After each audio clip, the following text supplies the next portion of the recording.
राजस्थान सरकार ने सरकारी कर्मचारियों के लिए एक क्रांतिकारी कदम उठाया है। अब अवमानना यानी कंटेम्प्ट ऑफ कोर्ट, दुर्व्यवहार और मानहानि जैसे अपराधों के लिए 15 तरह की सजाएं लागू की गई हैं। राजस्थान हाईकोर्ट की सलाह के बाद गृह विभाग ने इस संबंध में अधिसूचना जारी कर दी है, जो तत्काल प्रभाव से लागू हो गई है।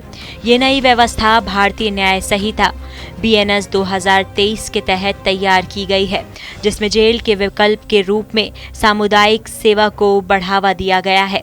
इसका उद्देश्य अपराधियों का सुधार, पुनर्वास और समाज के लिए योगदान सुनिश्चित करना है। अब आप जान लीजिए कि नई सजा व्यवस्था में क्या क्या शामिल है।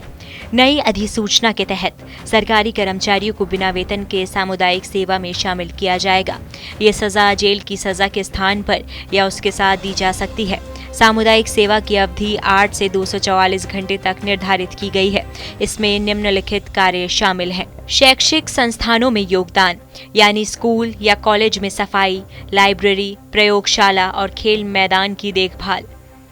दूसरा है कानून और प्रशासनिक सहायता, यानी जिला विधिक सेवा प्राधिकरण, सरकारी लाइब्रेरी, क्लिनिक में किताबों की व्यवस्था, लिपिकी कार्य या जिल चढ़ाने जैसे काम। स्वास्थ्य और सामाजिक कल्याण, यानी अस्पताल, वृद्धाश्रमों में सफाई, ट्रॉली प्रबंधन और शरण स्थली में सहायता। पर्यावरण संरक्षण, यानी पार्कों की सफाई, पेड़ लगाने और पानी पिलाने की सजा। सार्वजनिक सुविधाएं, पुलिस स्टेशन परिसर, सार्वजनिक भवनों और ट्रैफिक प्रबंधन में मदद। हालांकि शराब और अन्य अपराधों के लिए विशेष प्रावधान है। शराब पीकर उत्पात मचाने या सार्वजनिक रूप से दुर्व्यवहार करने वाले कर्मचारियों के लिए सजा में 24 घंटे तक की साधारण कैद या अधिकतम 1000 रुपए का जुर्माना शामिल है। वहीं आत्महत्या की कोशिश के मामले में साबित होने पर 1 साल तक की सजा या जुर्माने का प्रावधान है। ये सजाएं अपराध की गंभीरता के अनुसार कोर्ट द्वारा तय की जाएगी। गृह विभाग के अनुसार इस नई व्यवस्था का मुख्य उद्देश्य अपराधियों को जेल की सजा के बजाय समाज के लिए उपयोगी बनाना है। बिना वेतन के काम करने से न केवल उनका सुधार होगा, बल्कि वो समाज को कुछ वापस देने का अवसर भी पाएंगे।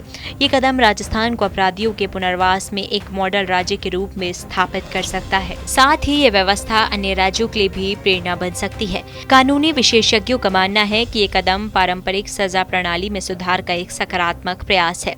हालांकि इसके प्रभावी क्रियान्वयन के लिए प्रशिक्षित कर्मचारियों और निगरानी व्यवस्था की जरूरत होगी। वकीलों और सामाजिक कार्यकर्ताओं ने इस पहल का स्वागत करते हुए इसे मानवीय दृष्टिकोण वाला कदम बताया।